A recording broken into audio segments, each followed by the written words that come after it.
Albion Online is not like your traditional MMORPG. There are no quests, no storylines, so a lot of new players, after they're done with the tutorial, they don't know what to do next in the game.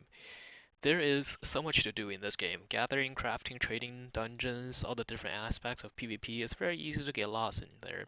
That's why we're making this guide right now, to help give the new players a little bit of direction. Welcome to the first episode of Pewpew Academy. Let's do the introductions. I am Professor Pewpew, otherwise known as Nick. I am mostly a solo PvP player in LB Online, so the contents of this guide series will be more tailored for those of you guys who wants to focus more on the PvP aspect of the game, especially as a solo player. If you're more interested in the life scaling aspect of the game, I will provide some links in the video description below to some life skill guides that other creators have made. I think these are great videos, and since the other YouTubers have already done such a great job on it, there's no need for me to redo what they did. So let's get started. If you're a new player who wants to get into PvP, or if you're a seasoned gatherer who wants to try out the other side of the game, the most important thing for you to do at this point is to get your combat specs up. Let's take a second here to explain what combat specs are. When you look on your Destiny board, you'll see some different layers. The outermost layer here is called specializations, or specs for short. One layer in, you have your masteries, and getting higher levels in your masteries will allow you to equip better gear and give you access to greater variety of skills, while getting higher specs in your specializations will give you bonus item power for those specific weapons or equipment. Item power, or IP, is what your skills and base stats scale off of. The more IP you have, the more powerful you are, which is why it's so important to have high specs in PvP, because specs gives you bonus IP. It makes you tankier and hit harder. To put it into perspective, the IP difference between a flat tier 4 weapon and a flat tier 8 weapon is just a bit over 300. And the bonus IP from having full specs is also 300. So in other words, a tier 4 weapon in the hands of someone with full specs will have similar stats on it as a tier 8 weapon in the hands of someone who has no specs. This is why it's so important to get your specs up as fast as you can. So as a new player, or at least a new PvPer, the most important thing you need to do is fame farming. Fame farming is how we see leveling up in LBN. There are three popular methods of fame farming: solo dungeons, group dungeons, and hellgates.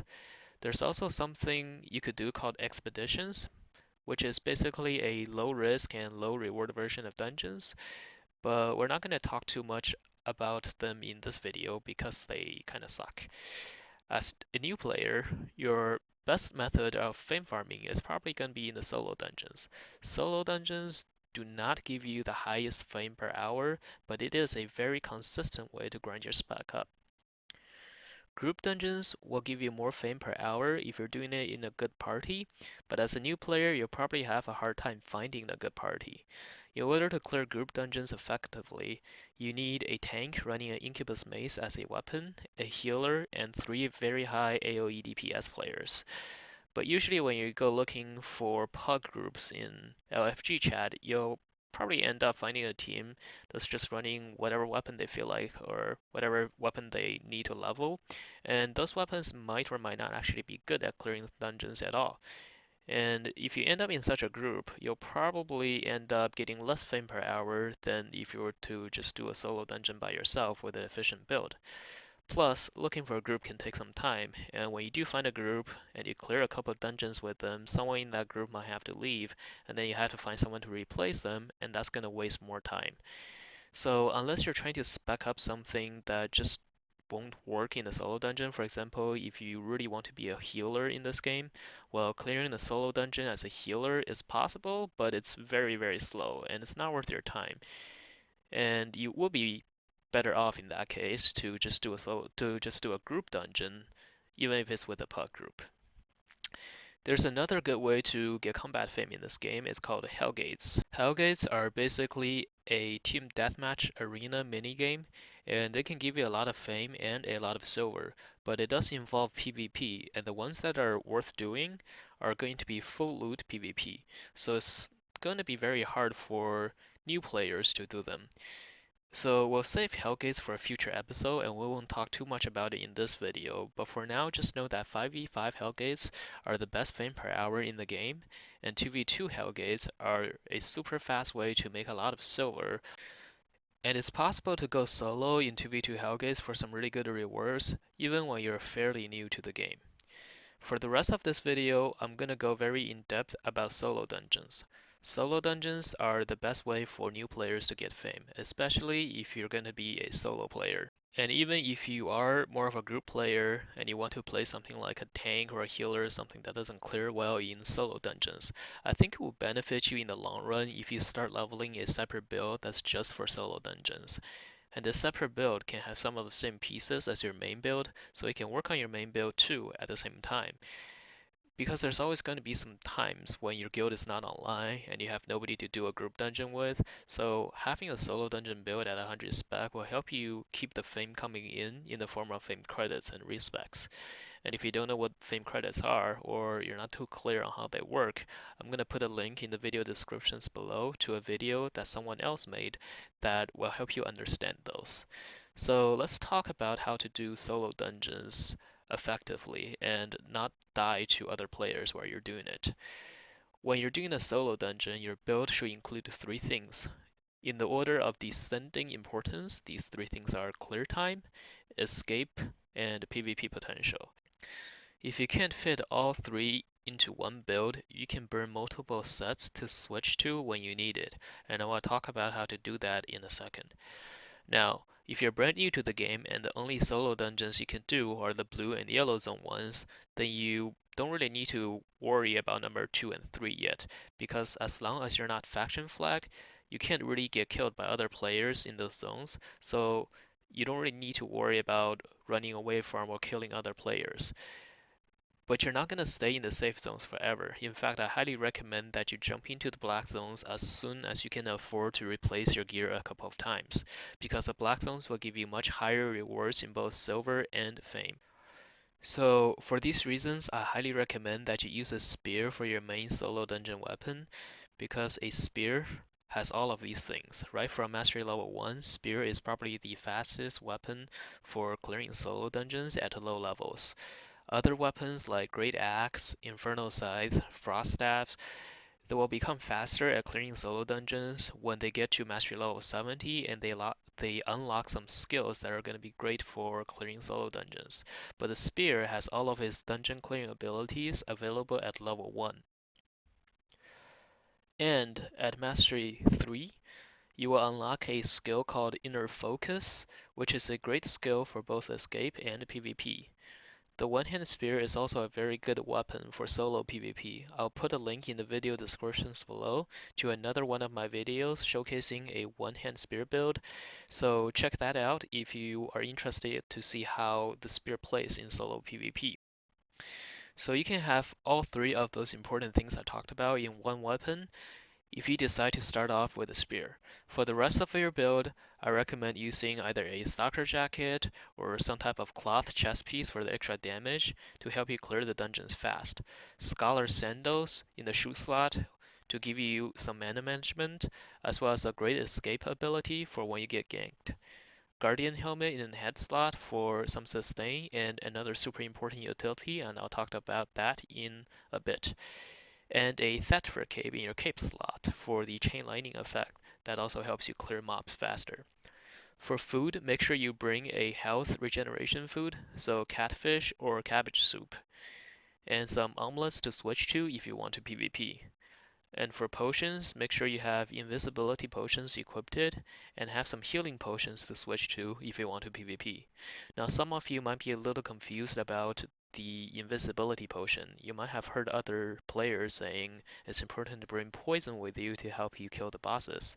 They're wrong. Yes, poison will help you kill the bosses faster, but only by a few seconds. It's not going to be a huge difference, and you should be able to kill all the bosses in a solo dungeon without it. The invisibility potion is to help you switch weapons and skills when you get ganked. If you want to clear the dungeon effectively, you will probably want to set all of your skills to whatever AoE damage skill your weapon can provide. But when you get ganked, those AoE skills might not be the best choice for you if you want to escape or to fight them. So for example, if you're clearing the dungeon with a spear, you'll want to have your W set to Forest of Spears to help you clear the mobs. But when you get ganked, you'll want to switch to Inner Focus to help you fight or escape your gankers.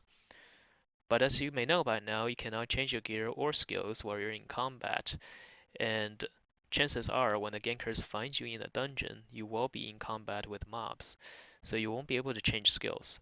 But if you have an invisibility potion, you can drink that and enter stealth. And entering any kind of stealth will cause all mobs to immediately lose aggro on you, which means you'll be taken out of combat as long as the gankers haven't hit you yet.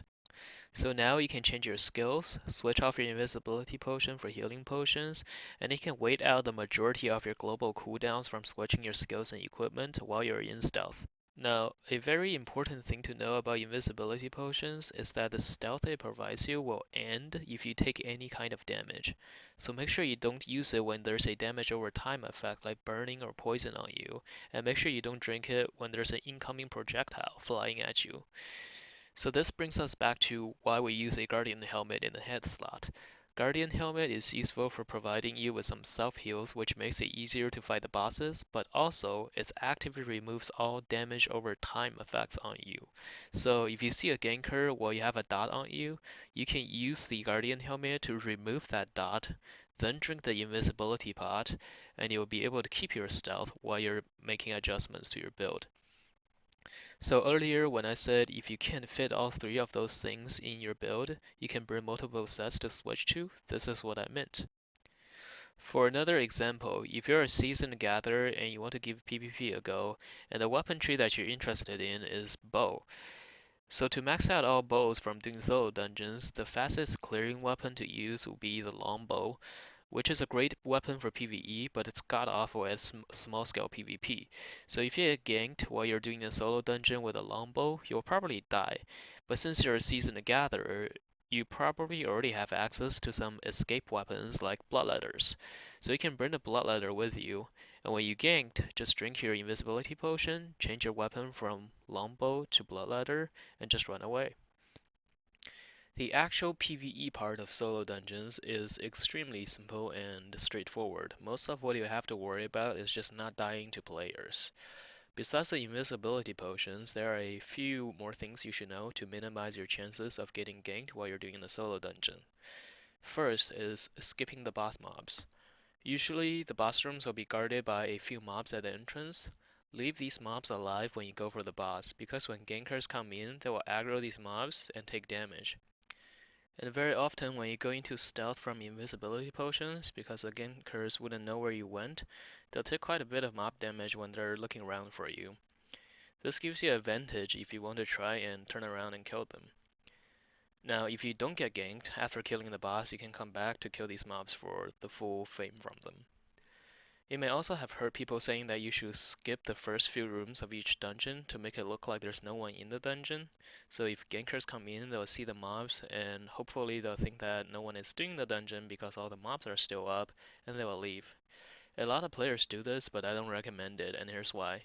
First, it doesn't actually work. When I go dungeon diving, I always check past the first few rooms to see if the mobs inside the dungeon are still up. Every dungeon diver knows about the mob skipping, and most of them will do the same. They will check deeper into the dungeon to make sure that it's actually not being done. So, because everybody knows about it, it doesn't really fool anyone anymore. But more importantly than that, if you do get ganked and you have to run from your gankers, well, now you have to worry about running back into the mobs that you left alive.